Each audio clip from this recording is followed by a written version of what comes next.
Hello, everybody, and welcome to episode 21 of the Titanforge podcast. My name is Dratnos. Joining me, as always, is my friend Tral. Hey, guys. And my other friend, Tettles. Wait, I'm not joining you as always? I said and. You're included in the whole clause. Perfect, thank you. Yes, welcome. Well, welcome, yeah. Glad to have you here with Power.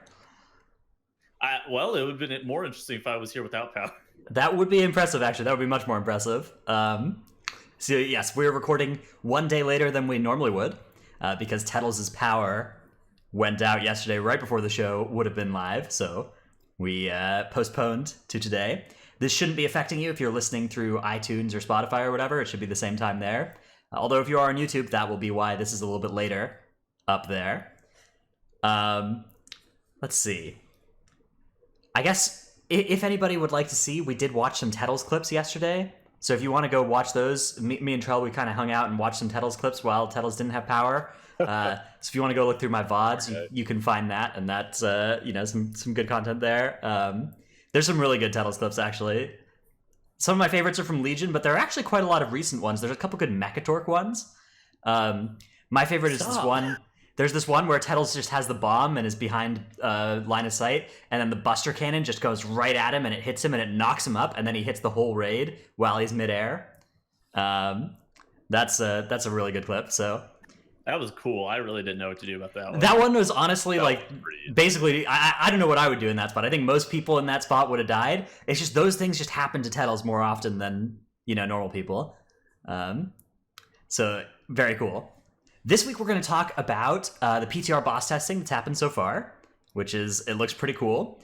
We're going to talk a little bit about these tier lists that I've been making and putting up on my YouTube channel.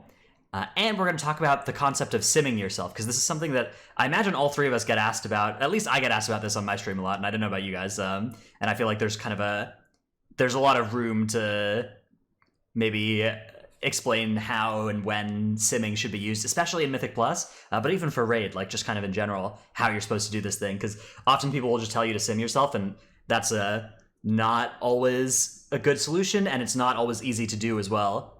So that's what we'll cover. If you're interested in following us on Twitter, we're at TitanforgeWow. That's a good thing to do, so you'll learn when we're live, or sometimes you'll learn when we would have liked to be live, but Tettles' Power decided otherwise. Well, sorry about that. We also have a Discord, which should be linked wherever you're listening to this as well. And we have a Patreon, patreon.com/TitanForge. That's a place where you can go and support the show. And among our most powerful supporters are Paul, aka Nerf Starfall, Gyu, Never Nude, Ahar of US Proudmore, and Zuku, welcoming Zuku, who had an owl emoji after his name as well. So Zuku owl emoji is what somebody wrote in this this document here. AKA Nerf Starfall. We're going to have to have a conversation. Yeah, Nerf Starfall. Starfall's too powerful. 8 targets when you press Starfall is just too much. It's unfair. As a reminder, we are not going to have a show for BlizzCon, so next week, whatever, will be a show as normal. Actually, we've got a pretty cool one brewing for then. But then the following weekend, we will have no show. So that's going to happen because we will all three of us be at BlizzCon. If anybody is going to be at BlizzCon, feel free to come by, say hi. We'll probably all be in the MDI-ish area for much of the time. Another exciting current event is that it's currently Hallow's End. Have you guys been going around and collecting your candy from the candy buckets? Yes? No. I've been doing keys. Okay. But I did do the Headless Horseman guy. Right, and the reason to do the Headless Horseman guy is that there's a mount you get, right, that is instant cast.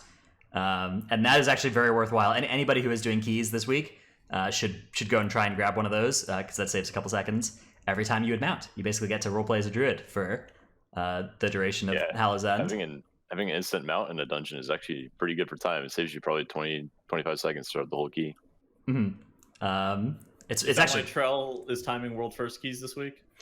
That's probably not why. Like, the only reason is Hallow's End. Yes, he attributes all of his success to the time saved from the mounting. Yeah, it's a good mount. It's full speed, right? It's faster than Druid travel form, but it also is instant speed as well, which is pretty great. All right, our first topic of the week is the changes to Ajar's Eternal Palace that have come out this week. So let's take a look at this post here. This is a Wowhead news article of a blue post, linked here wherever you're watching or listening to this as well. So the blue post is, hello. Earlier this week, the Mythic Hall of Fame for Ajar's Eternal Palace reached its capacity, and guilds around the world have until the next weekly reset in each region to earn their feat of strength. Just completely ignoring the fact that Horde guilds could not have done that for the past 2 months now. At that time, Mythic difficulty will become available to cross-realm groups. That's fantastic.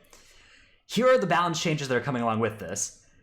Lady Ashvane is receiving a 5% health nerf, and her waterlogged and rippling wave damages are both being reduced by 10%. These are mythic only nerfs. Pretty big set of nerfs to a boss that's already been nerfed twice now, I want to say. I feel like, okay, it's kind of a welcome set of nerfs, but I worry about the difficulty curve now between Ashvane and Orgazoa and Queen's Court. Like, it's not like the DPS check. The DPS check on Orgazoa, I think, was already higher than the Ashvane DPS check. By a little bit since the most recent round of nerfs, and this one now is going to make, like, I think now the big wall is going to be Orgazoa for guild progression, because Ashvane, I think now you should be able to kill Ashvane without too much more difficulty than the first 3. I don't know what you guys think about this set of nerfs, though. I think you're about right. Yeah, but I think the strategy that you have to use on and incorporate on Ashvane is a little bit more challenging than 3-tanking Orgazoa, just because, like, if you are committing... Okay, so basically, there's 2 separate strategies you can do. You can do the 2-phase or the 3-phase strategy. I don't think I would recommend the 3-phase strategy to pretty much any guild that has, like, a majority of their players with 65 necks at this point, which should be pretty much everybody. But, like, just how you have to play out the 2-phase strategy with your whole entire raid group getting the waterlog debuff can actually be fairly dangerous. Whereas playing out the 3-phase strategy requires your tank to have a very clear understanding of what's actually going on. And I would not assume that of people who are currently on Ashvane. Yeah, it definitely moves the, like, pug line from 3 of 8 to 4 of 8, I think. This set of nerfs. But I don't think it does anything good about, getting further in the dungeon. I think that this was not the wall anymore. All right, Queen Ajara is getting a lot of nerfs. The Stand Together and Stay Decree combination is no longer possible in heroic difficulty. That's a good change. That was a combination where if you were in, like, an uncoordinated group, that's a combination where you can't save yourself from sanction stacks, so you need somebody else to come help you, and they're getting rid of that in heroic, so that's a good nerf to that difficulty. Overzealous Hulk and Tide Mistress health reduced by 10% in mythic difficulty. The Hulk nerf, probably not that relevant for anybody making serious progress on Ajara, but Tide Mistresses absolutely are. That's that's probably the hardest part of the fight still. So that those going down by 10% is pretty big. That's going to have a huge effect as well of just reducing the amount of time that all the wards are getting drained in that phase, which is a pretty big check at that time.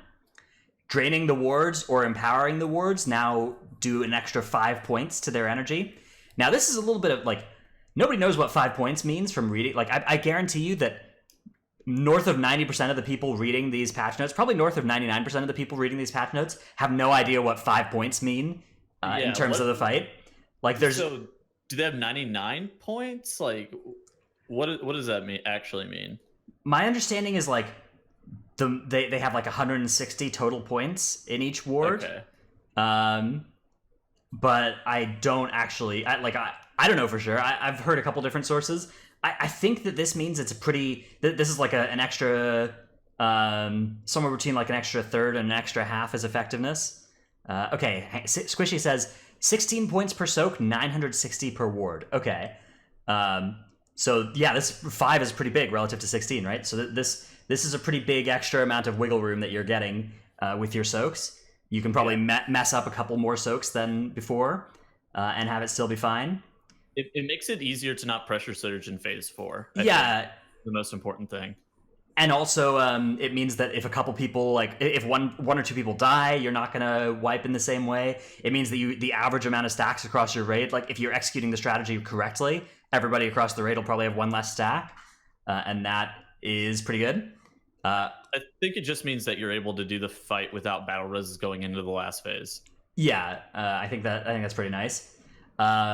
Healer spec characters are now less likely to be targeted with decree combinations that include March in all difficulties. That's nice. In the intermissions, you can really tell when the Disc Priest has to move versus when the Disc Priest has to stand still, or gets to stand still. So that's a cool little quality of life change. Short Circuit now drains 10% less energy from the affected ward in all difficulties. Short Circuit is this effect that can happen when you press the consoles in the last phase. It's pretty likely, like, a lot of Pressure Surge wipes on progression are due to Short Circuit going off in the last phase, and 10% less energy. I think it'll still probably cause about the same number of Pressure Surges, just slightly less. I don't know. Seems reasonable. And Essence of Azeroth now has an increased duration if there are fewer than 20 players in the raid on normal and heroic difficulties, and it lasts an extra 5 seconds in mythic difficulties. So that's another, that's another 5 globals or whatever for your affected person, which is quite a lot of damage. So, what if your person dies whenever the debuff should expire, but the buff remains for 5 more seconds? Can you imagine if that's like a bug whenever this happens? Like, you'll just die at the normal time, but you'll just maintain the buff for 5 more seconds. I'm sure they would never have a bug like that in this game. They would never have oversights like that. Sure. So, wait. Yeah, it seems like it's going to be a lot of it. Like a lot of the pain points of the fight have gotten nerfed here. I think that this is likely to be. Like, it's likely to be a much easier boss to progress now with this set of nerfs. The wards, the Tide Mistresses were kind of the big things that you kept wiping to over and over again, and both of those have gotten pretty big nerfs. So yeah, I think a good set of nerfs for Queen Ajara now that she's out of the Hall of Fame. It's just elitist jerk showing up again to nerf Yeah. the boss. Okay, so this is a meme, right? Every time Ian Hazukosis, the lead designers guild, gets to a boss or whatever, and that boss gets nerfed, everybody makes all these meme pictures about it. I don't know. It happens with 2 guilds. It happens whenever nerf reaches a boss, and it happens when elitist jerks reaches a boss normally, which I don't. It feels like a decent like nerf curve for whatever it's worth, even if it. Yeah, I mean, guilds tend to make it to bosses around the same time in each like tier, right? Like, nerf basically always makes it to the last boss in the same week. Elitist jerks plus or minus a couple weeks because they're a little bit later, right? And the bosses tend to get nerfed around those times. Like, there's a common cadence to these things. Like, my guild, for instance, basically always kills the boss like the week after the first big set of nerfs, or the 2 weeks after that, or whatever. And that's, those are consistent timings, and nerf makes it to bosses, and EJ makes it to bosses at consistent timings as well. Do we think this round of nerfs is because of elitist jerks or because of the Hall of Fame filling up? Like, I think it usually happens about the same time, so it's easy to contribute that to elitist jerks hitting the boss, but I think it's also they probably have the nerfs set and ready, and then they wait for the Hall of Fame. Well, okay, so a bunch of Jaina stuff got bug fixed as soon as EJ hit the boss, too. There was something with, like, cannons, right? There was also something about, like, push timings and, like, stack reset shenanigans with how you had to, like, push the wall and everything else. I think a lot of stuff does occur whenever elitist jerks does get to the boss. Whether or not it's 100% due to them is, I guess, do you really feel like elite, like the experience is that they have no idea about these, problems with fights or whatever, and then elitist jerks literally makes it to a boss and starts progressing phase 1, and they fix all these things later in the fight as well? Like, that literally can't be because of Ian's experience on a fight, right? Like, that when they make these like phase 3 fixes to the wall in Jaina before EJ has even hit the wall, like that. Yeah, that's why I think they have some of these nerfs ready, and then they just wait for Hall of Fame. Also, like, if I think they want to keep it at least kind of fair for maybe that's a good point. Like, it's not like the lead game designer of WoW. You can clearly tell that his bigger priority is designing WoW versus playing in elitist jerks. Like, that's something he does for fun on the side. Like, you can look at the logs from elitist jerks, and you can see that he's having a good time and not like super hardcore min-maxing his character. Personally, I think he's great. I don't know what you're referring to. There's a lot of strange talent choices being made by Ian on his Resto Shaman. There are things you can point to that would be bigger buffs to EJ's prog than nerfing these bosses. So I don't know. I think that it's a good thing when the game's lead designer is plays the game at a pretty high level. I think that most of the time you have a game like WoW, you would not have a lead designer who makes it to the last boss on Mythic difficulty. Like, I think that's a pretty good thing for a game. I think it's sick that he's playing the game overall too.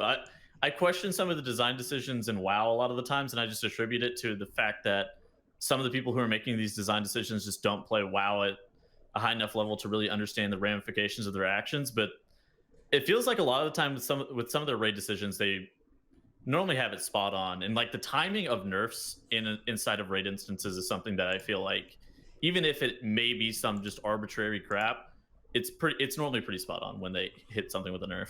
Yeah, and they're usually nerfing the right fights, and like part of that is the game designers actually playing the game.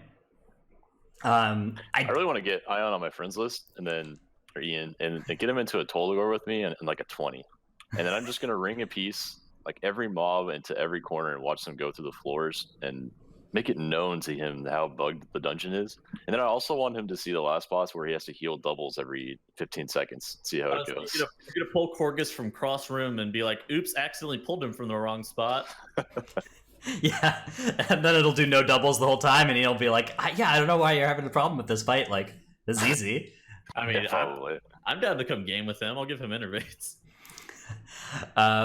New goal: befriend Ian and run keys. What's next week? Tyrannical Void teaming. Tyrannical Void teaming. Yeah, let's go run Waycrest Manor. All right. Which Void Captain Guard? That'll be a fun pull to do. I'm looking for that to be that'll be a nice place to go. Get some single target healing buffs to Resto Shamans in the process for that one. After seeing me get slaughtered by that pull. I mean, so Ian, if you want to do some 21s, I mean, you can just hit us up. We're down to game. Yeah, that would be cool. That would be cool. Okay, let's move on to our next topic, which is the PTR raid boss testing so far. What is the name of this raid? Does anybody remember? Ny'alotha. Ny'alotha. Okay. I think there's another name for it as well. But there's a couple of big overarching trends that we've discovered.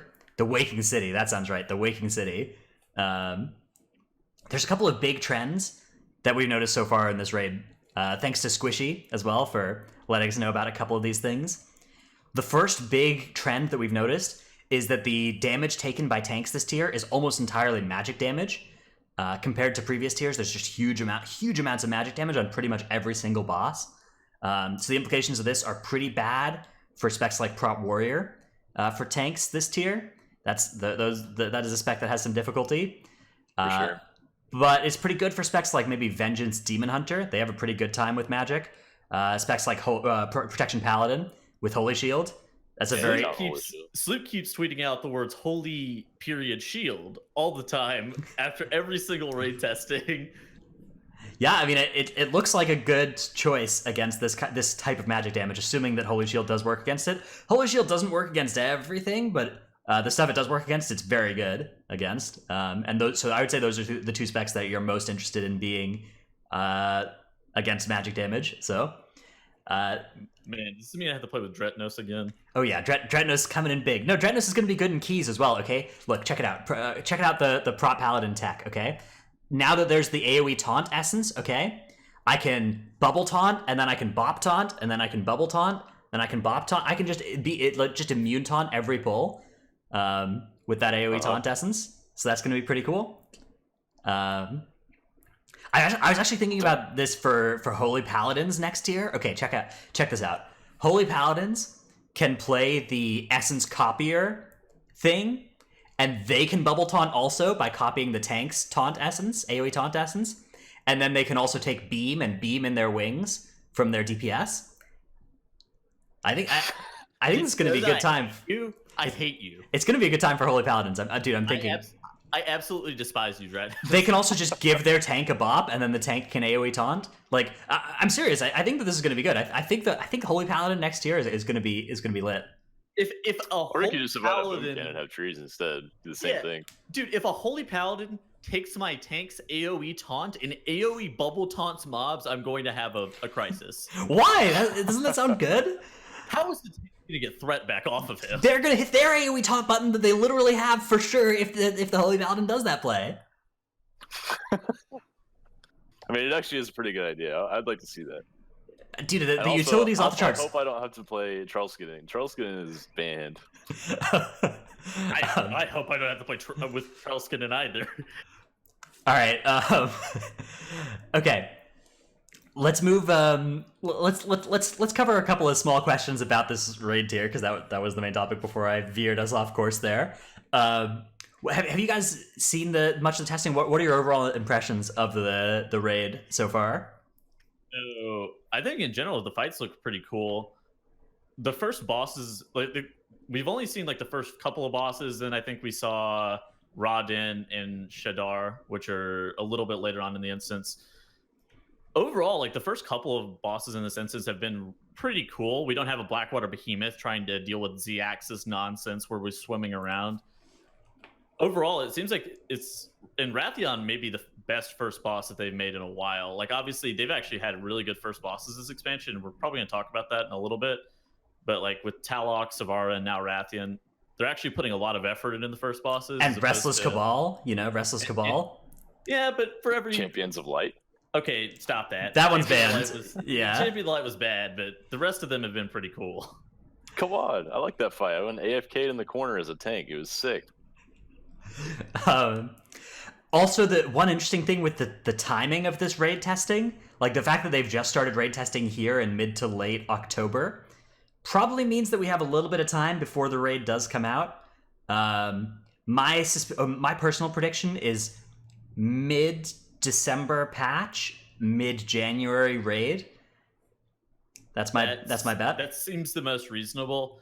Man, we had, if you guys remember Antorus, I had the worst time during Antorus because that was Prague over Christmas, yeah. Yeah, the patch for Antorus came out like the first or second week in November, and then progression started the last week in November, and it was like progression over Christmas, like Dratna said, it was pretty miserable for many parties involved. So if they're pushing it after the new year, I would be pretty happy for that. And in addition to that, if I'm casting another World First event, I would prefer it not be during Finals Week. That would be kind of cool. Yeah, that'd be nice. Also, just not having to travel over the holidays, Yeah, I'm not a fan. Mm-hmm. So I think I'll take it as I get it. I hope that they do that because they did that with Battle of Dazar'alor, right? They did a December patch, January raid for Dazar'alor, and I think that's nice technology to use when they want to do content near, the holidays. Okay, let's talk boss by boss real quick and just talk about what we've seen so far. So the first boss of the raid is called Rathion. He's a dragon. Tettles, what's the kind of high level analysis of what's going on with Rathion? Don't stand in the frontal and then get the debuffs out of the raid. And similar to Restless Cabal, the further away that you get the debuffs, then they'll explode and do damage to the group, so you get them out of the raid. And then he does actually this really cool ass mechanic in his intermission where he flies up in the air and he'll spawn fire on the ground, and then you need to get to the safe spots. You can tell beforehand how the safe spots work, so somebody will call it out. You'll probably have raid markers out on the ground. Overall, this is actually one of the cooler fights.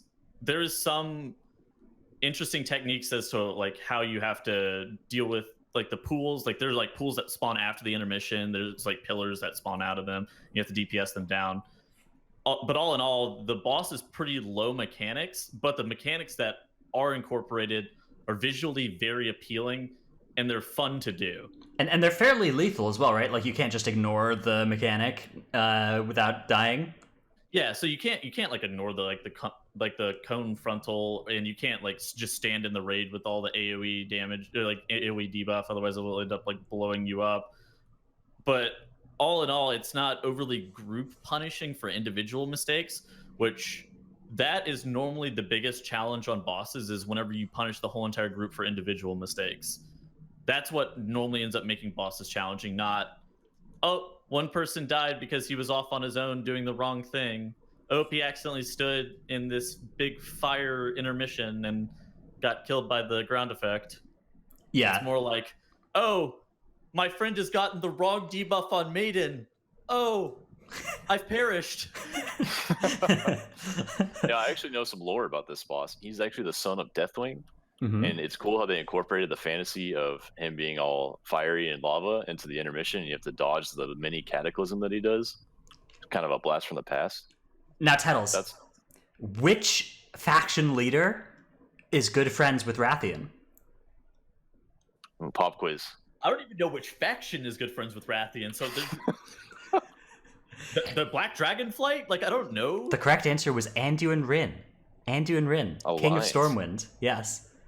That was something we would have Wow, learned Tettles. Why are you okay? Anyways, in Mist of I should Pandaria. have, in hindsight, made a multiple choice. That's true. Yeah.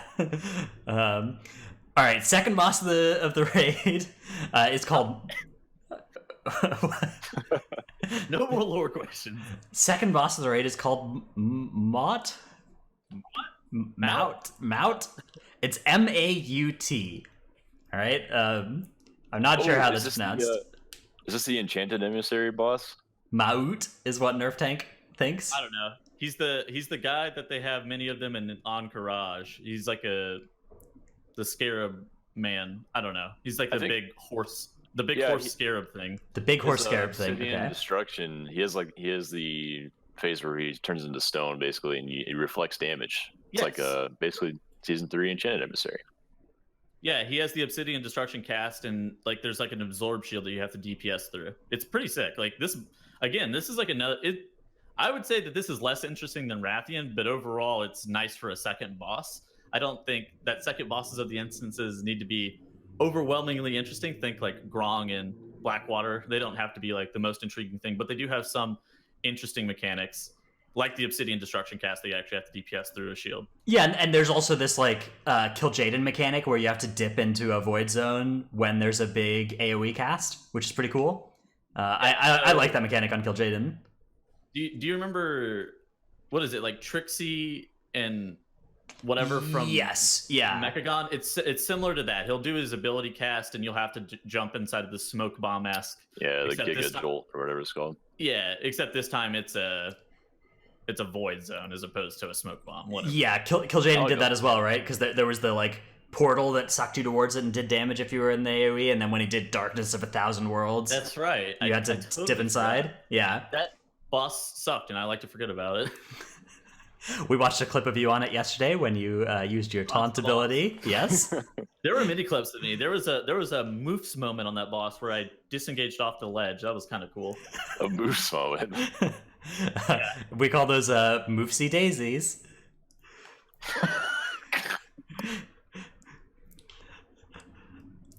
That was pretty good.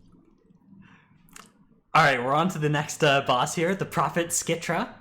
This is the third boss of of the raid. Dude, okay, this boss actually just cast Shadow Shock, and I was so confused watching this boss. I'm pretty sure it only does magic damage to your tanks. Yeah, it's Do you need a tank for this boss? yeah. Could you do it with a Havoc Demon Hunter, perhaps? Ooh, Two Demon Hunter Havoc seems to Demon be Hunters. better at tanking Yeah. the Titan emissaries than me, so maybe. No, so like if you could do it with like if you could actually rotate like 2 or 3 Havoc Demon Hunters with their tattoos, it would actually be kind of interesting.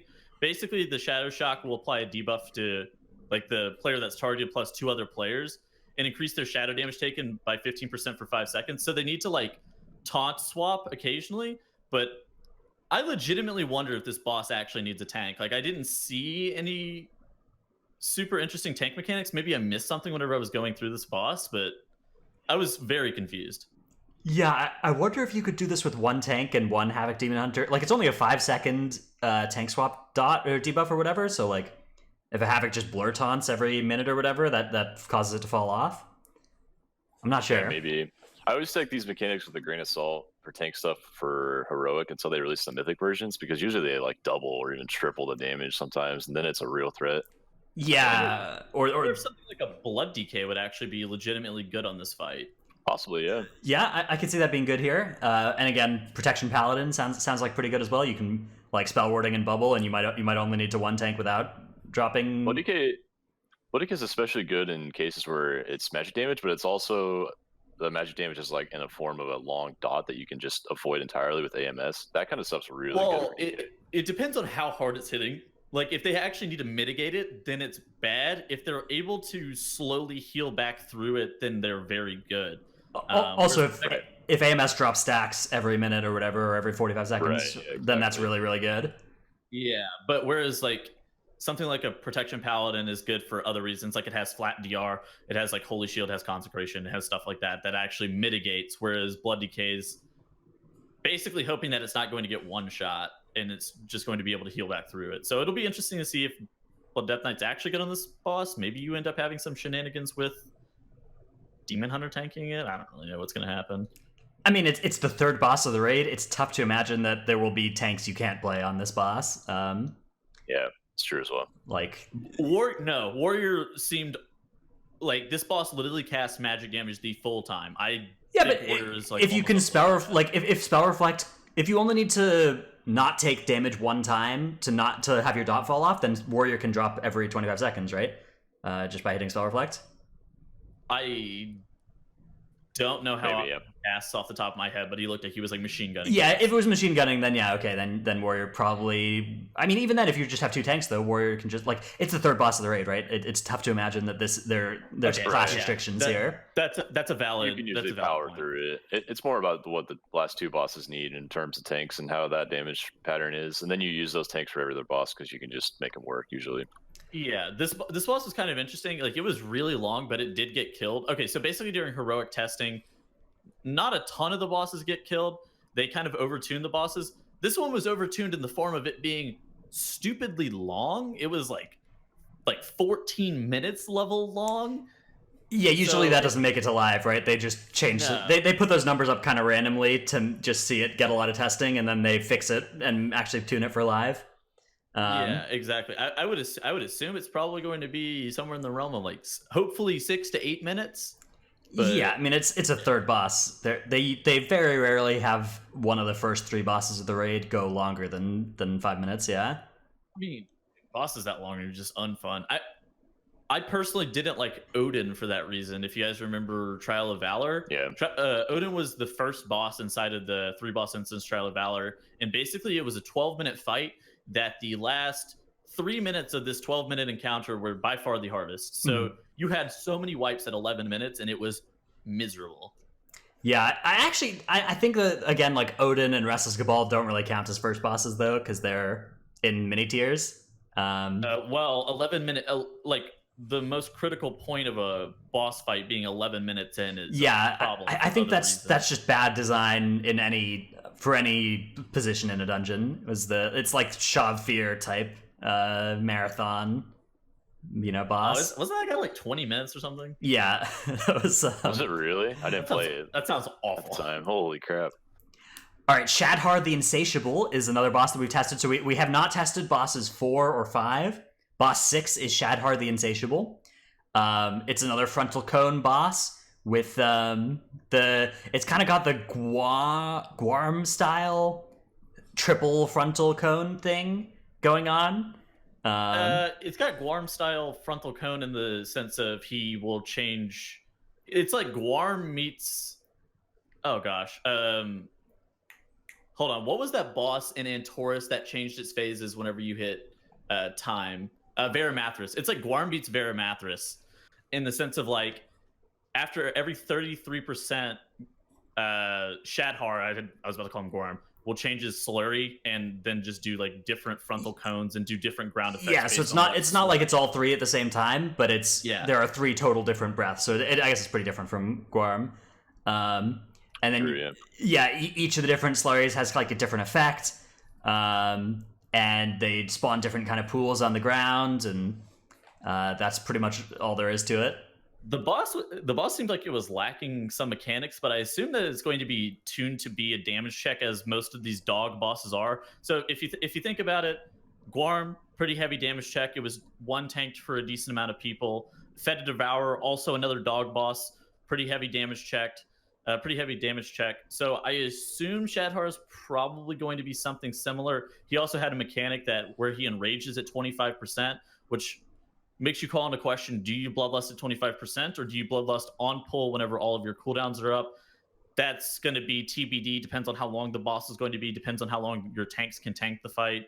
It'll be interesting to see what he ends up doing, but overall this fight wasn't that interesting. The most interesting mechanic was the droplet that he spawns that like will fixate and walk into a player, and then Shadhar will have to like be walked over it and eat it. But all in all, this boss was pretty uninteresting. I do expect it to be a damage check though. Yeah, especially since it is the 6th boss. I think damage check alarms should be going off whenever you see a boss with this few mechanics this late into a dungeon. Okay. It would be interesting if you actually ran the new Essence Breath of the Dying with the Execute. If it was actually good on this fight, it would be kind of interesting. How does that one behave in Execute again? It's like a 400% increased chance to proc during Execute? So the minor does 400% increased damage whenever it's below 20%, and then the major gives you 30 seconds cooldown reduction. When used above or below, when used in the first or last 20% of the boss fight? Yeah, I mean, Breath of the Dying just looks like it's going to be a good minor for everybody. I agree, yeah. I think you still will want to lust probably the Execute phase on this boss, depending on how hard the Enrage is. Well, okay, so yeah, I guess it kind of depends on how challenging. Yeah, it depends on if the Enrage or the Berserk is the problem. If you're just trying to like full maximize damage, you're gonna lust on Bull, and then you'll only run Breath of the Dying if it's an overall increase, which I'm sure it will be in the minor slot. And if the DPS check itself is not so hard, and you just need to like the boss is just also it's tough for the tanks to survive the Enrage, then you'll Bloodlust at 25%. So Bloodlust is actually a strange cooldown, and I think people use it improperly a lot of the times. But so in like a raid situation, if you're going for pure time to kill on a boss, like if you're actually racing the Berserk, then you should use your Bloodlust whenever everybody has their cooldowns available, which is typically on pull. However, if you're racing like a phase, like a burn, or if you have to beat, like in this case, the bottom 25% because your tanks are going to perish, then obviously Bloodlusting that will be superior. You just kind of have to take it one step at a time, and you have to think about why you would Bloodlust at certain points in the fight. Yeah, it should be default on pull, although a lot of raid fights get harder and later in the fight, and so then in most raid fights it kind of defaults to last phase also, if there's not anything like that going on. All right, Ra Den is the 8th boss of the raid. That's the last one that we've taken some testing of. And this is a 32-second boss fight. A 32-second boss fight, as you can see here in this. Here, let me zoom in on this picture here. So Ra Den has an ability called Terminal Strike that instantly kills the target unless they're affected by Consuming Void, which is a mechanic in that fight. And on PTR, this was spell reflectable, which does mean that you can spell reflect and kill the boss on PTR. Presumably this will be fixed, making it to live, but it is pretty funny little bug there. Yeah. Do you guys know what causes Terminal Strike? I didn't get to catch it in the testing. I think Ra Den just does it, and you need to have Consuming Voids to be safe against it. I think that's what it is. So it literally just instantly kills you through anything? Doesn't do like an X amount of damage? It's a literal instant kill effect, unless you have Consuming Void, in which case you're fine. Yeah, so for what it's worth, I actually didn't get to see a ton of Ra Den, but basically you were going between Vita and Void. You had to like kill these orbs that were being fixated onto the boss, and then you get an ad that corresponds with like the opposite of what you killed, orb wise, and then you like that ad does different things. Like the Void one will give you like an opulent style circle that you have to group soak, or you could immune it off. So maybe there's potential for immunity. And then like the lightning one, the Vita, basically he does like a chain lightning cast that punishes melee. It looks like a pretty hard fight. It looks like one where you might want to bring immunity classes as well, because there's like a big AoE soak that splits damage on everybody in it. So if the person being targeted has an immunity, that'll be a big damage reduction across the raid. I don't think you can go like void though. I think there was like a debuff. Yeah, you have to alternate, or it gets really hard. I think you have to like they changed it after the first after the first little bit of testing. I think, to make it so that you can't just keep doing the same one. But yeah, I'm not really sure. Okay, you do void light void light. Okay, so I would assume that the void debuff is like a damage amp on like the soak or something like that. so you can just like void. Okay, that makes sense. That's interesting. I don't know what's going to happen with Rodin. The boss looked pretty challenging and is like the 8th boss in a, was it a 12 boss instance? I think 11, but I don't know. It's definitely a high number. Yeah, a lot of bosses this tier. That's something I guess we haven't talked about. They usually do that for end tiers of expansions, though, right? Like they've actually done that pretty much forever. The last tier of the expansion is 1,000,000. 12. Okay, 12. Yeah, I'm pretty happy with the amount of bosses, especially for a last tier. It gives elongated progression for some of the guilds that would otherwise not be getting like cutting edge or being able to clear like the last boss of the instance. It gives the people who are actually progressing on it a little bit more time to be able to deal with it. Maybe we have like a 2.5 week tier or something like that we haven't seen in a while. Like a lot of the tiers have been just like a reset and a half, and then it's just dead. Yeah, I don't think the number of bosses really matters that much for World First Race. Like pretty much the top guilds always make it to the end, make it to the second to last boss pretty quick. Like, all right, never mind. You're absolutely right. They made made a couple days after the second day or something. I think people made it to Agamar like day 1 even. I think Coven and Varamathers died pretty quick. It depends on. I'm pretty sure they did. Yeah, I got stuck on Agamar for a little bit, and then I guess for a lot longer. Yeah, that's usually how these things go. Although it's possible that they'll put some walls, like Raden could be a wall at boss 8. I could see that being true for a little while. Yeah, and there. Okay, sometimes there are bugged bosses along the way, like Varamathers with the immune bug or whatever. Yeah, that was so. One other thing that's true about this raid that is cool that we have not seen in a while. There's a skip that is in this raid. We saw these back in Legion, and they have been absent this expansion until now. So you'll be able to collect 4 corrupted flesh samples from the carapace of Ny'alotha, and then you'll presumably get to skip to somewhere around there. So love to see that. Did they ever say why they cut out this mechanic for the last 2 raids? I know people have been asking on Twitter and pretty much everywhere for months. Same reason they cut them out in Mythic Plus, and they just give us Underrot Shrine of the Storm skips. Because they believe those are reasonable. No skips. I heard the reasoning for those dungeons was that in a Mythic 0, it took them less than 5 minutes to run back to their body. Yes, that is in fact correct. I think that's a terrible reason, but that's their logic. It's based on travel time. That is absolutely correct. And they expect you to pull every single thing of trash. It doesn't make any sense from Mythic Plus, but like in a Mythic 0, if you're actually Ian Hezekiah pulling 1 pack at a time, it kind of makes sense. Okay, well, that's something, isn't it? But I think we can all applaud the raid skip coming back. This it's really annoying that Dazarlord does not have one of these skips, so you can't just go do Jaina mounts every week like you could with Gul'dan. I mean, you can, but you just have to spend an hour killing these random bosses. Yeah. Okay, so that's the raid. It looks like it's going to be pretty fun. It looks like it's going to be a good time. I'm looking forward to this tier quite a lot. I think it'll be one of the good ones. I wonder what the zone is going to be like as well. The whole Ny'alotha thing. Hopefully, it's cool too. It'll be interesting to see how melee versus range kind of fare. So it seems like so far in Ashar's Eternal Palace, melee are actually fine on everything except for Queen's Court. Mm-hmm. Whereas for Ny'alotha, it seems like there have been a lot of like ground soak mechanics that you actually have to deal with sometimes, which aren't conducive to melee friendly stuff. Plus Raden had that chain lightning that does the chain lightning. I just like look at that. I'm just like, oh, that's cool. I'm really glad my melee get to play this game. And just like anything that reduces melee uptime below what it normally is. And there was a boss that had like Coven mechanic as well, where the walls cross the room, right? The like marching armies, which I think you can mass route those, but still, anything that reminds you of Coven makes you think that it's the design team that made Coven, and that did not make a fight that was friendly to melee.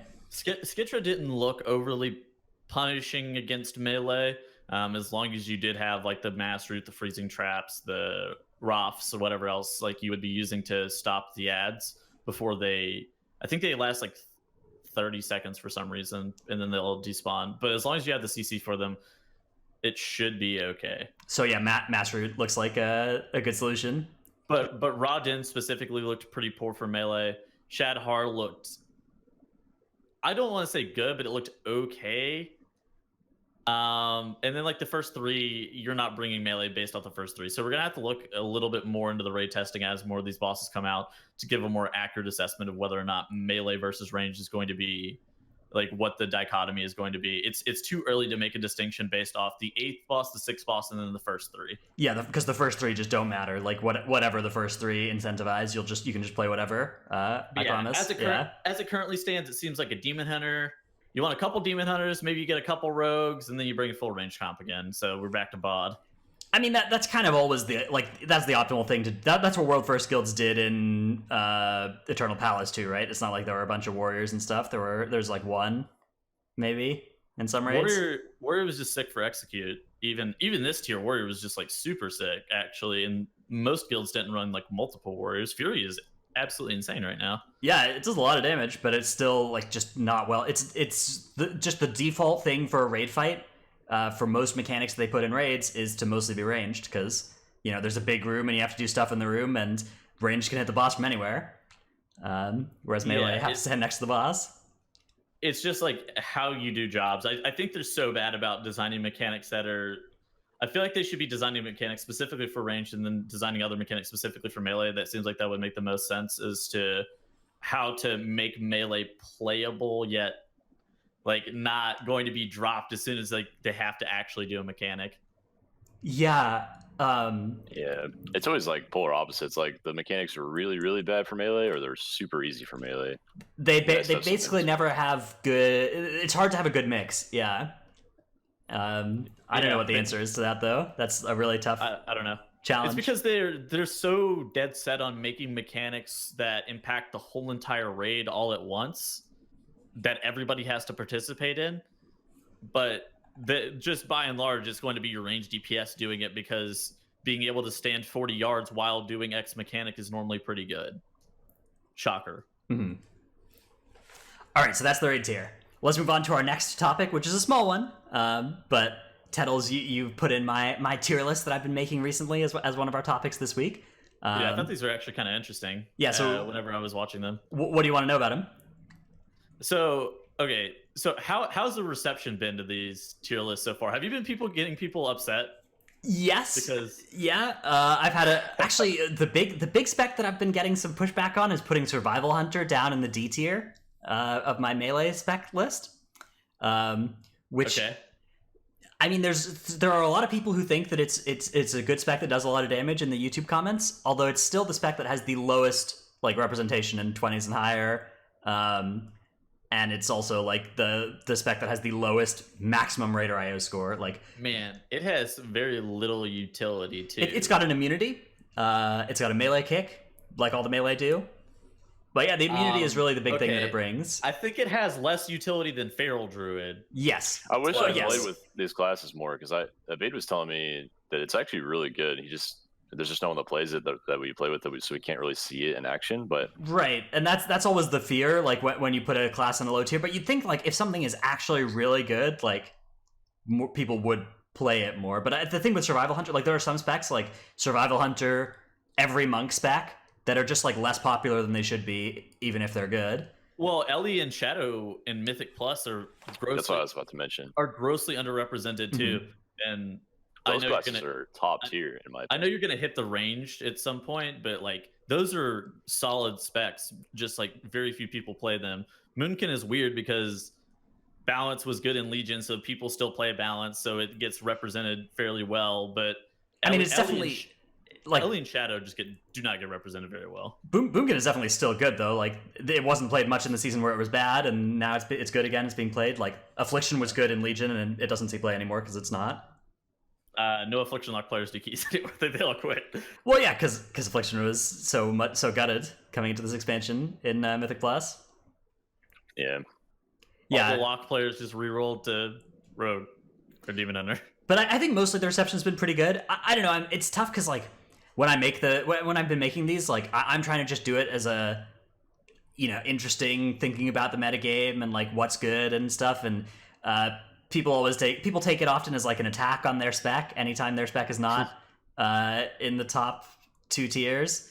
Well, yeah, you're actively influencing what people play and what people invite to pugs. So right. It can be fairly problematic. yeah, it's tough. It's tough. But like, I'm also trying to influence Blizzard design by getting knowledge out there of like which specs are overpowered and which specs are underpowered. Well, I mean, it's not your place to even dictate those kind of things. It's not. Yeah, like I think you should focus on just making good content, and that is what you're doing. I don't think you should worry about like what people are crying about. I was just I only have like minor qualms with it. I think there shouldn't have been an S tier. I think lots of classes are very even on the A tier. Like Prot War and Brewmaster. Okay, you're talking about the tank one. Close. Yeah, I think that. So for my tank one, I put Brewmaster S, Warrior A. I think that they could be the same tier. Yeah, it's definitely it's either like Brewmaster A plus Warrior A or Brewmaster S minus Warrior A. Yeah, I mean little things like that. I just would change melee as well. I think Outlaw is in the same tier as Havoc, Demon Hunter, Assassination, maybe even I think in that some aspects. Putting Outlaw in a tier of itself is responsible because I think that if you're like, if you imagine playing a group without an Outlaw Rogue versus playing a group without a, well, it could be an Assassination Rogue, but playing a group without a Rogue versus playing a group without a Demon Hunter, right? There are groups that succeed without Demon Hunters all the time. There are not groups that succeed without Rogues. I think that Rogue in the S tier is a valid thing to do. DH enables caster comps, which is a little bit different, I would say. Well, the thing is, I think they're all kind of dependent on each other, and so it's not like completely in a vacuum. Like I think when you rank these specs, you're assuming like a meta comp, like the top tank, the top melee, top range specs, so like Fire Mage, Elliot, Boomkin, or Shadow. God, there's so many good classes. It's actually really hard to think about all these situations. But I think on paper, DH and Rogue bring a lot of the same stuff. Maybe Rogue brings a little bit more in terms of utility, like with all the skips and everything, but DH just has so much that's necessary too. Like the Zool skip as well. Is literally impossible without a DH, yeah. All right, yeah. So for the people who are asking in to see these tier lists, first off, I'll put links in the description if you're listening to this later. If you're watching this on YouTube, it is on my YouTube. But here's what my tank tier list is: Brewmaster S, Warrior A, Paladin, Demon Hunter B, Guardian, Blood C, and nothing below. I don't think I really disagreed with the tank one. I think you got a lot of pushback about that melee one, which was interesting to me. Yes, it feels like for me, melee DPS are basically what is the tankiest melee DPS and does good damage, because it feels like most of the melee do decent damage, but you're just looking for the ones that are like have the best survivability. So like think about, dude, Windwalker Monk actually is just glass can like that class is just glass. So my melee tier list, I do think that like Windwalker and Fury should probably be one tier lower than where I have them. I have Outlaw in the top tier, and then I have Havoc, Assassination, Windwalker, and Fury in the next tier. And yeah, I think it should just be Havoc and Assassination alone in that A tier. Yeah, but I don't think that, like, if you gave another tier even, I think it would make more sense, because I don't think Arms and Serve are like, I think Arms is pretty bad. I don't think like Serve is like almost like unplayably level of bad, but I do think Windwalker and Fury should be below Havoc and Assassination. Yeah, I think you just put them in the same. You could put them in the same tiers on Holy and Rat probably, and I think it would be okay. See, I think Windwalker should be higher. I think it's in the same state as it was in season 2. It's just not as many Prot Warriors are playing, and so if Prot Warriors were playing with their Windwalker friends, I think they'd be in a much better place. And this is another tough part when you're making the tier lists, is like you have to kind of make a decision about how much you're going to let those metagame factors influence where you place things in the tier list, right? Yeah, like, that's a good point. If you're considering that like every good group has a Resto Druid or whatever, then balance is a lot lower on the tier list, but like a big plus for balance is that it enables you to play with non-Resto Druid healers in groups. Like if you were playing with a Holy Paladin or Mistweaver or whatever, Balance Druid is like very, very good in those groups. Balance would be almost mandatory in something that doesn't have a Druid healer. Right, and like if you didn't think about how Outlaw and Assassination was something that people had access to, like where would you put Subtlety Rogue, right? This is a tough challenge for me to answer, right? Like, because if you try to think about the world without the other specs, like I think Subtlety would be pretty good. If you couldn't it's gotta be hard to play season tier lists. I agree. Yeah, so I kind of do like a 50-50 thing where like I place things based on thinking about the metagame, but not like assuming that everybody is playing an exact meta comp. Like I kind of think about what's popular and what synergies are good right now. But yeah, like also just what should be good and what you can play and succeed with. So Windwalker being up there high is like, I think that there are if you put like top groups playing Windwalker, I think it would be a good thing for them to play. I think Windwalker's overrepresented in Mythic Plus though, just because it's been good for so long. So Overrepresented, dude. Nobody plays Windwalker. There's like 2. That's my point. Okay, yeah. It sounds like you and Charles have a very different opinion on Windwalker. Well, I think it's overrepresented relative to its strength, just because it's been good for so long. Like, it's so fucking bad in raid that I'm literally surprised that anybody plays it. Period. Well, I think that's the reason why it's not being played at all, because it's not good in raid. It doesn't quite have the same damage as it did in season 2. The survivability is still the same, but if it had higher damage, I think it'd be back into the meta. Brewmaster would be worse. Prot Warrior would be better. Yeah, and this is another tough part, and this is why my tier lists aren't just like carbon copies of representation in high keys, because like specs like Warlock still see a pretty high amount of like 15 plus keys because they're just so good in raid that a lot of people play Warlocks that are good, and they'll like do weekly keys on their character. Sure. Okay, that makes sense. Whereas Windwalker, you don't see any of that. There aren't raiding Windwalkers really. Okay. I mean, it's like PvP. I don't know where all of these, I don't know, fucking restoration shamans come from, but I guess they're all PvPing or something, and it just like they'll just like come out of the woodwork. Like in season 1, it felt like everybody plays restoration shaman. I'm just like, where does all the people who play this class like lie? I just like don't even see them all that often. Yet they're all PvP, and same with like retribution paladins. I guess they all just PvP because I don't see shit about them in raid. Yeah, I think that there's definitely an effect like that. Yeah. Also, like we're pretty insulated to like the very top of rating, but I think there are a lot of like mid-tier mythic guilds that just have all the random specs in there. But there's a trickle-down effect from what we do. Yeah. And compositionally, we're going to actually play an impact as to what people bring to raid. Anyways, maybe not us, but people that are a little bit higher than us, people will actually look at what they're doing. The tier lists have been really fun to make. I've been enjoying doing them, and it's actually really hard to like make one that is free from like that you won't want to change something about the next day. But yeah, well, it's just one of those things where there's so many factors. How can you possibly give it like a one quantifiable number to rank? Yeah, I mean, I like the idea though. I like it. I actually think it's good, and I think it's good content. And I think you should continue to do it because it's fun. It drives discussion, right? Like it's even if you're right that like there's a lot more going on than just giving things a letter grade. But I think that thinking about it that way is a good way to start a discussion and see where people disagree. And learn like you know by talking to people and seeing where they're like many tiers apart on a spec. I think you learn a lot about things that you think about the game in a new way, and you see how other people think about it, which is pretty cool. Yeah. Mm-hmm. All right, next topic we have this week is another short one. We're just going to talk a little bit about simming yourself, because this is something that all three of us get asked about a lot at different times, and I think it's good to kind of do an episode on simming yourself. So, simming yourself is the process of running a simulation of your character's damage, and that will spit out which of your items are best or which stats you should prioritize, those sorts of things. Usually, simming is something that I would consider to be reliable and effective for DPS specs on single target. And I pretty much only use it for that effect. I don't really try and sim for Mythic Plus.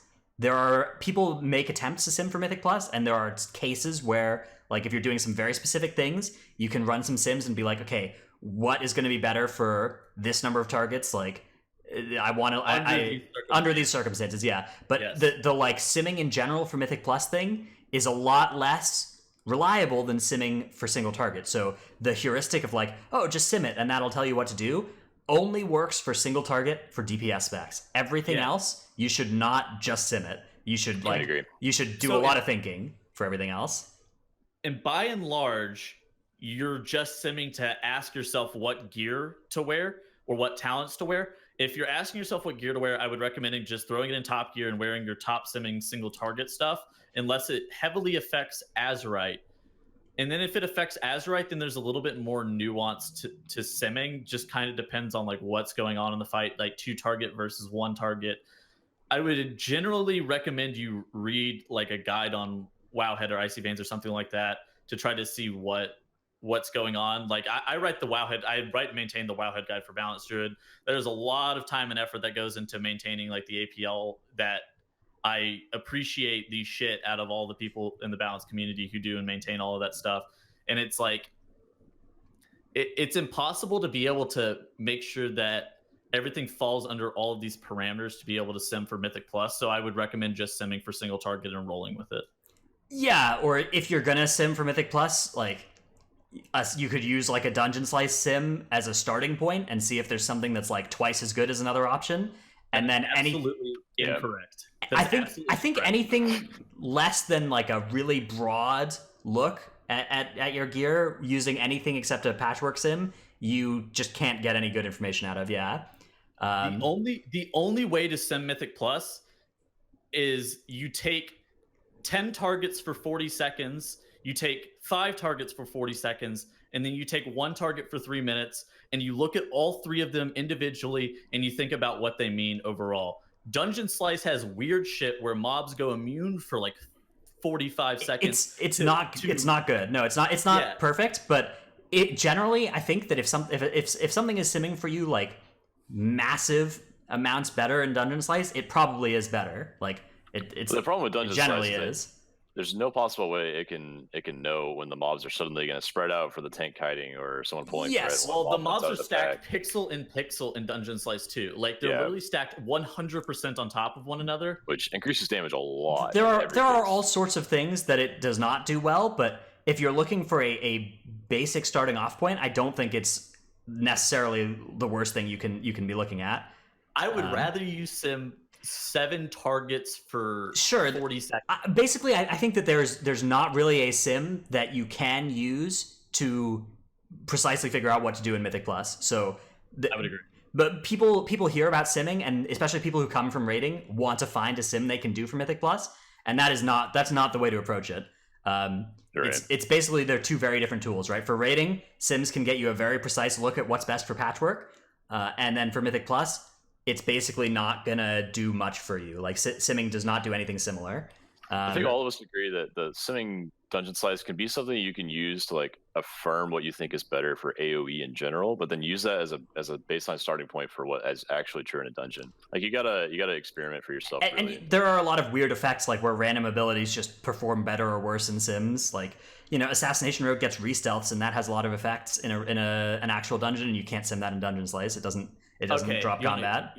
You want to know something interesting? Lashka was telling Verse the other night that MFD sims higher in Dungeon Slice. Would you recommend MFD for anybody for Outlaw? No, and there's a lot of other, like, there are a lot of things that Dungeon Slice just does not capture very well, because it doesn't capture the downtime between packs, and it doesn't capture the any of those sorts of effects. But it's not like Mark for Death is simming 50% better, right? Like there are some things that do sim like 50% better in Dungeon Slice, and if you're looking for like a quick look at what you might want to run, then I think that usually will be true when it sims that much higher. Okay, sure, that's right. If it's simming 50% higher, then there may be something going on, but there's also APL inadequacies for something like Dungeon Slice, like yes, whether or not you pool resources, what you actually go off of, and when you use your cooldowns. All of these issues are like, it also is the problem of that it's going for DPS as opposed to going for time,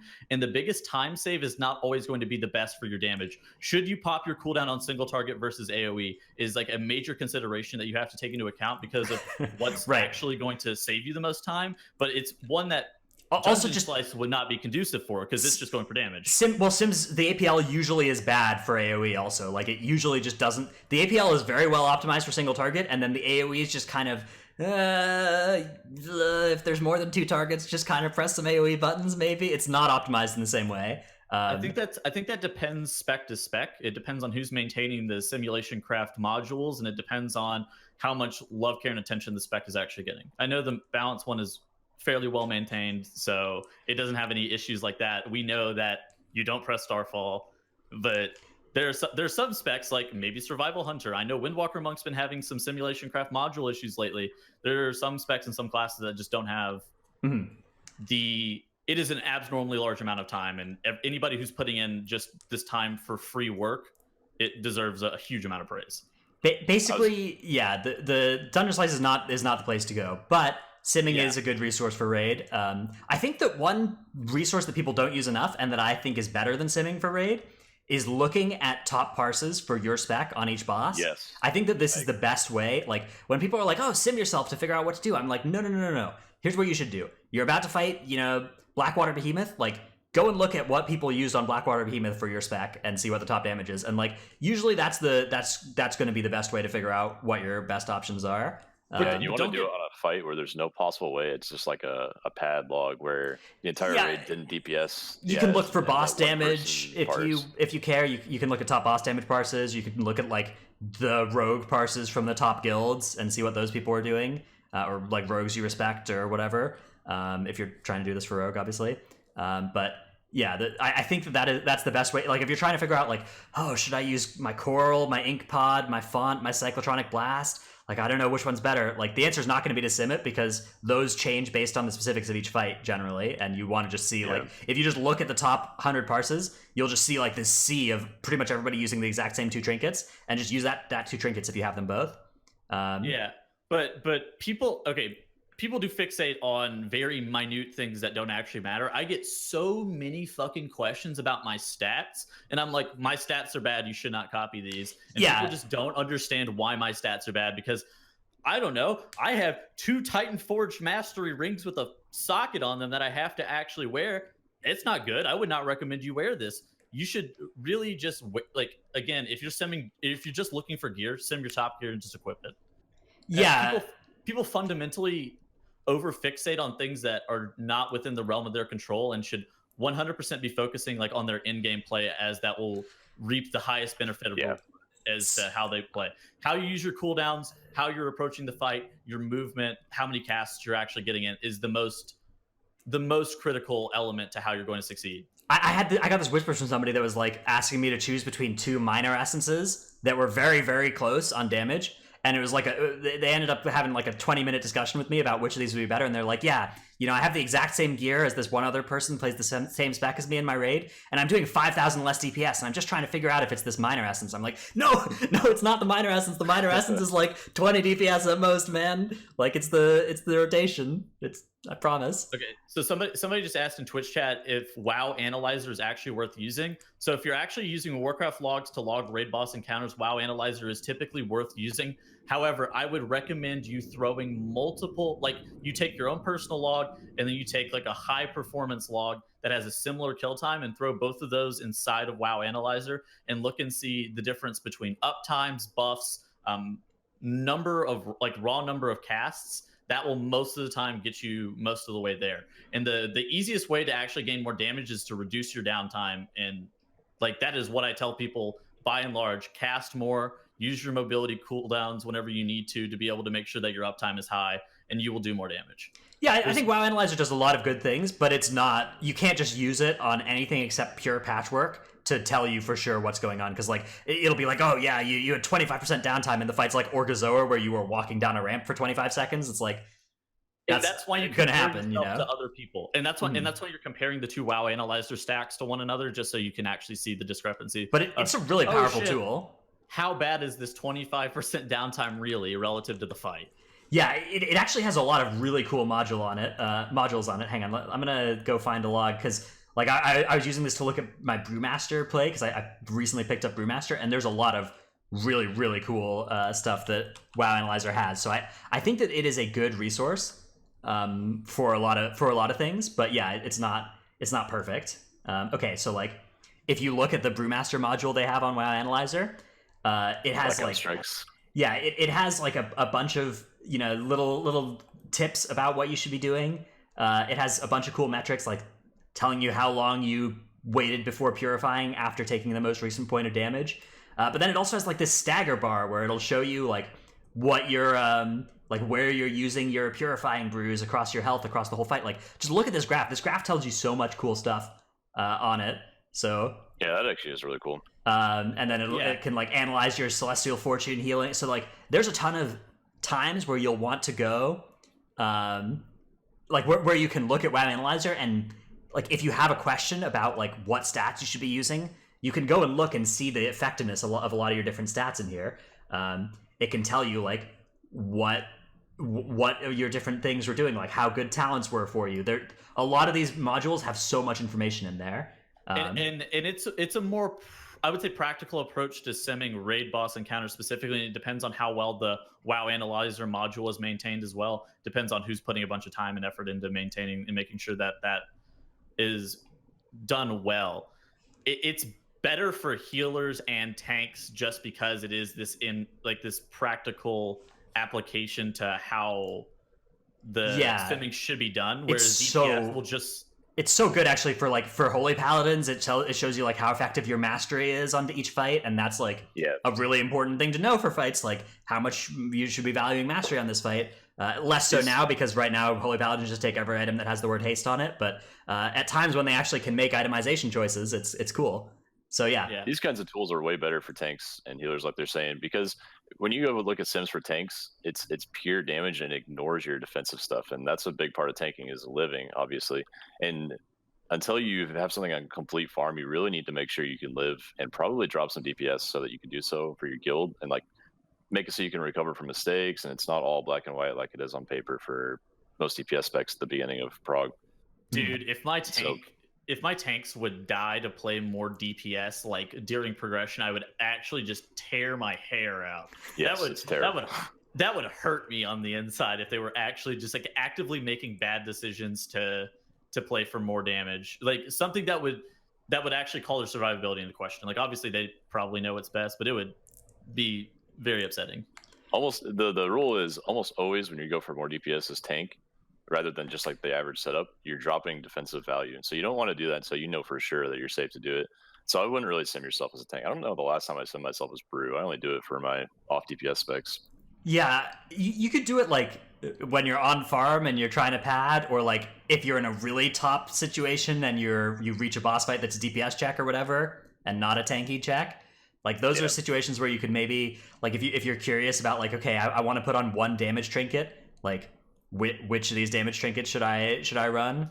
Those sorts of things. That's a useful spot. Right. But yeah, when you like absolutely need a couple more 1,000 DPS from the raid, that's when you can drop defensive stuff and go for offensive, even if it's dangerous. And if you want to have fun on farm and you know you're not going to die and you want to just do damage and you know you're going to live because you know you're 10 item levels higher than you were when you started pulling the boss, you don't need any defensives on it anymore. Like, you know, have a blast. But yeah, don't. It's always controversial with tanks and damage, because if you have more healing, sometimes that actually means more damage from the group overall. Like if you can just heal yourself more and the healer doesn't have to spend X amount of globals on you as they did before, that actually is a major DPS increase for the whole group rather than a tiny increase for the tank. And so in dungeons, that's even more relevant because you only have the one healer, and they're going to gain a lot of their own personal offensive GCDs by you being able to heal yourself through your damage. In raid, I think healers are criminally bad about not DPSing, by the way. I think that is absolutely not a thing that they focus on ever, and the fact that they don't like even just like throw out a couple rats whenever they have free globals is a shame. Yeah, in the very top guilds they do that, but like in even in the mid to low Hall of Fame guilds, there are a lot of healers that just don't damage at all. That's why Disc and Holy Pally are insane. You just don't sacrifice anything and you throw out your DPS as part of your rotation. You never worry. Yeah. All right. Let's move on to our question and answer segment for this week's show. We got out on a tangent with simming. We did. I think it was good, though. We could go on and on about I think this is something we could maybe cover more. We could find a more refined question about it and do another topic sometime soon. Last thing. You know how many times I've heard Sub-Rogue does more damage on paper than Outlaw? I hate you. Stop. Yeah, you can sim it, and it actually sims better in some cases than Outlaw, but it is not realistic at all. Those conditions are never like that in Mythic Plus. Let me explain this real quick.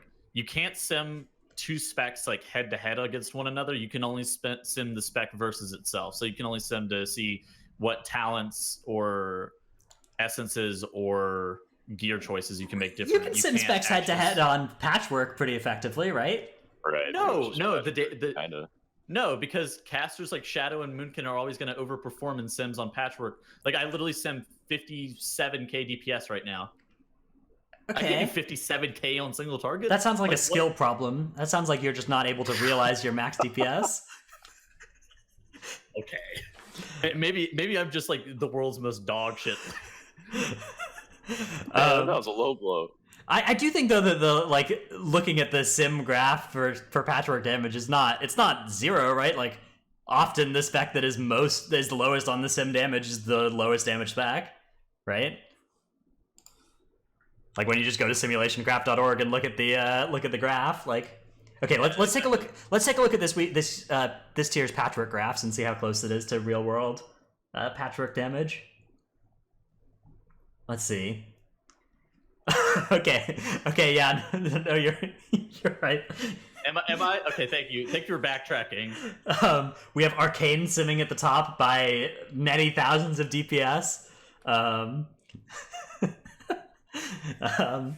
then Balance, Elemental, Marksmanship, Frost, Survival, Unholy, Demo, Enhancement. Top Frost build, no Iceland. Yeah, another build of Frost, Havoc, another build of Frost. Let's see, what's the worst DPS specs that they have here? Feral Druid, slightly better than Resto Shaman. That sounds about right. Wait, how old is this? This is tier 23. So it's current gear, I think. Okay, what is the gear? Okay, no wait, this is 420. Hang on. Why are these people in 420 gear? Okay, this is Yeah, I think this is old actually. this is last year's stuff. Where's the new one? Oh. They don't have a new graph up. Unlucky. Yeah, because they realized it wasn't actually relevant. Unlucky. Was anybody playing Arcane last patch? Dratnos? Well, maybe they just put the new hotfixes for Arcane in here. Simcraft retired after Essences? Okay. Okay, rough. Well, rip. Okay, let's go into our question and answer segment now. Our first one comes from Copta Tank, at Copta Tank. Look, man, there's a lot of letters in an order I didn't normally see. How does the range/melee DPS dynamic look this tier on the PTR so far? Are there going to be any fights that melee excels on, or vice versa? Are guilds going to stack range and stick to a DH, Rogues, and Fury Warriors again? Hey, so we already kind of talked about this a little bit. It's beginning to look a lot like a range tier, but I'm not sure yet. Yeah. I would say that if you're playing a melee and you're playing a Demon Hunter or Rogue, you're probably in the safe spot. Fury Warriors probably also decent too because they just do a lot of damage. I feel like every guild, especially if you're hardcore enough, you're just going to be stacking ranged. It depends on your level of play, though. I would much rather. I'd much rather be the guild that has only a couple melee than the guild that has only a couple ranged. But that's like always true, pretty much in raid tiers. Like that, it's rare that there's a tier you can get away with having mostly melee. I think it's going to depend on what we see with the rest of the bosses, whether or not melee are okay. And it always comes down to like the last two bosses in the tier, what you bring and like what you'll carry throughout the whole entire tier. Because if I don't know, some obscure ass class is like the best at the last two bosses of a tier, or maybe their utility is mandatory, then you're going to carry their dead weight. You will 19 man the first 10 bosses of this tier if they're by far the best on the last two. All right, we have a question from City of Birth on Discord. How did you go about building or finding a consistent team to push keys with? This is a tough question. We get this one a lot also, because a lot of times people ask us, how do you do high keys? And the answer is find a consistent group. And then the next question is, how do you get a consistent group? Do keys. Yeah. I was talking to someone about this last night. I think step one is find a rogue friend. Mm-hmm. Like legitimately? If you're a rogue, find a tank friend. If you're a rogue, find a tank. If you're a tank, find a rogue. If you're either one of those, find a healer. If you're a healer, find a tank or a rogue. Like, healer, tank, rogue is the core of every group, right? Because every group, it's mandatory for a group to have a healer, it's mandatory for every group to have a tank, and it's equally mandatory for every group to have a rogue. So you want to find those links, and then you can fill those last two DPS slots with randoms. Okay, so what if you were two of the randoms then? Yeah, so basically what you're telling people potentially is just reroll. Well, no. I'm saying if you're one of the three mandatory things to have in a group, right? Then become friends with the other mandatory stuff. And if you're like a Shadow Priest or whatever, become friends with tanks, rogues, or healers. Like those are the places to start. Or an Ellie Shaman. Yeah, the core of the group that usually creates the group is the tank and healer. And this expansion, rogue is actually mandatory, and so there's a third core in the group, the rogue. Mhm. And I think if you have those three things, then you can actually just bring in people that are only raiders. You can teach them how to Mythic Plus, but if you have the core, you're good.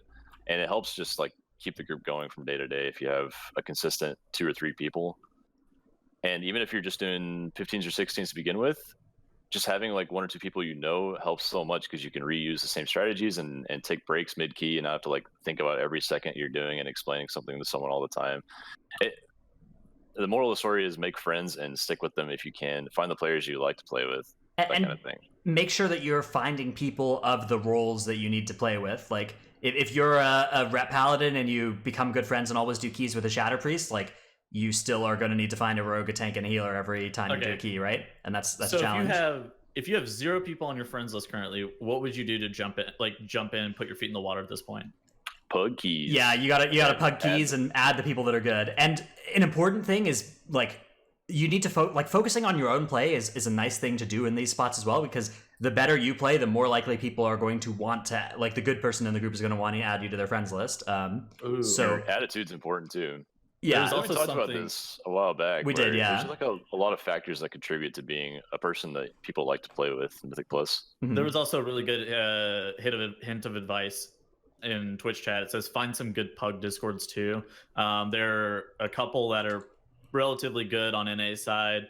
I know there's some in-game communities too. I mean, if you can get in either of those, you can probably get into some keys as well. It's just, I would say starting out is relatively challenging, and then once you do build that group of friends that you do enjoy playing with, or you play like day in, day out, it's relatively easy.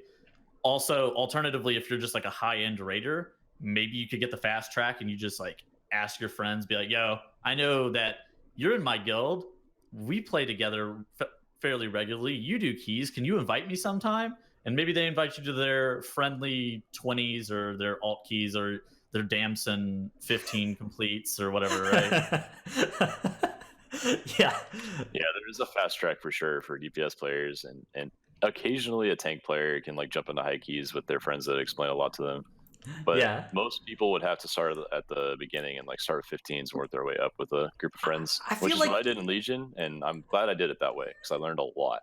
Yeah, this is how it works: is you get a couple of like opportunities, and it's hard.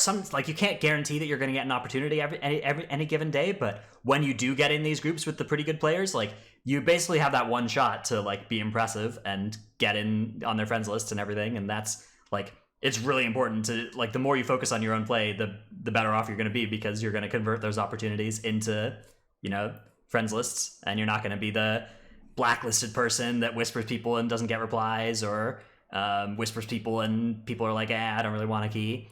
Because like, there's definitely that, we don't like to talk about it, but that's how it works, right? It's like, depending on who whispers you're going to say yes or no. Depending on the day. I don't know what you're talking about. I definitely don't dodge.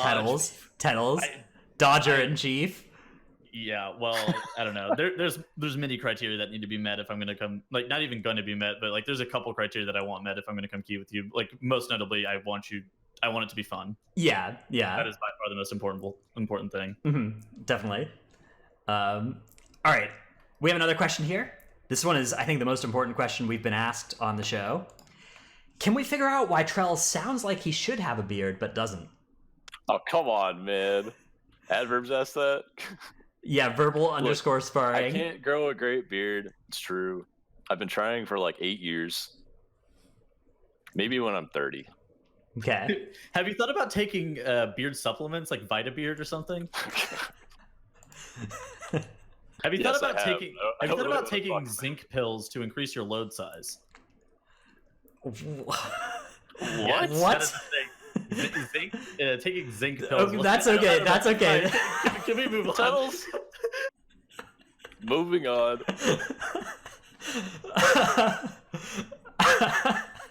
All right. Next question comes from the shift mage. Trell's gone. The shift mage asks, how do we feel about the previously never pull these mobs now being pulled in some dungeon routes?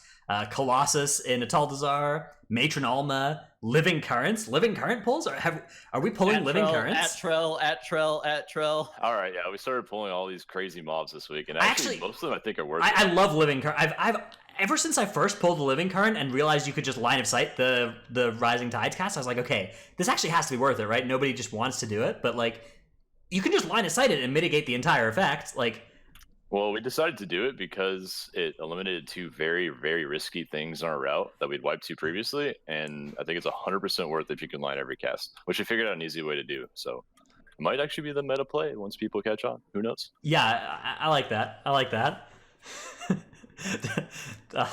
For anybody watching live on Twitch, do not click Squishy's clip. That one's another Monka clip.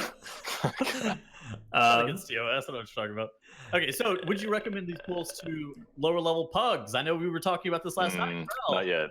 I think a lot of these pulls are very difficult, but they become easy if you execute them well. I think in a pug, if you pull the Living Current, not only would it most likely be with the attendants next to it, which makes it extremely difficult, but you'd also probably not LOS the cast, and so everyone would die. If I zone it to a pug and they pull the Colossus or the Living Current, I will be zoning out of the pug.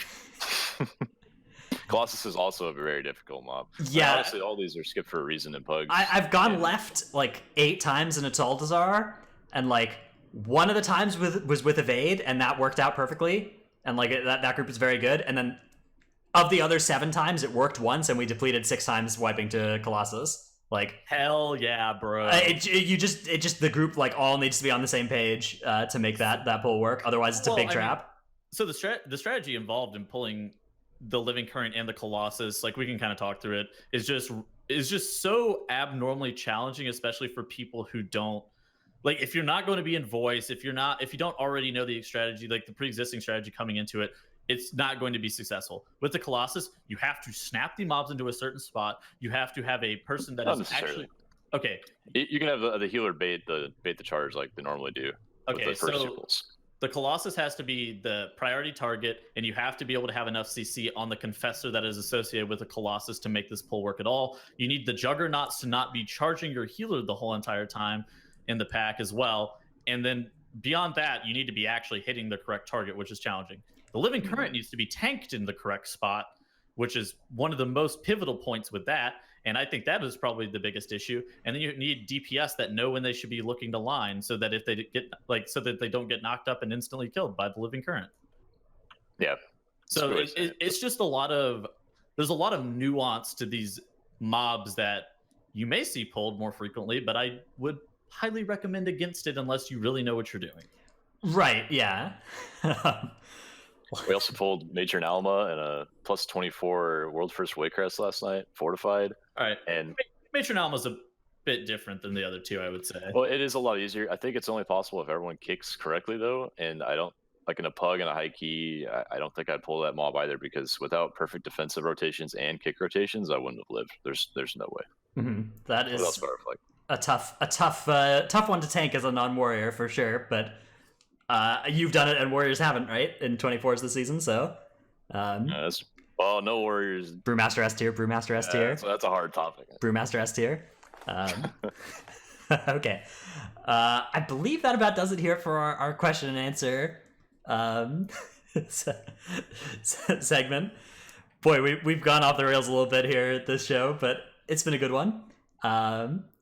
Yeah, I hope everybody's enjoyed episode 21. We'll be back for episode 22 next week, and then the week after that will be a little break. We're taking a week off for BlizzCon, and then we'll be back the week after that for episode 23. Thanks everybody for watching. Bye. Thanks, guys. Later, gamers.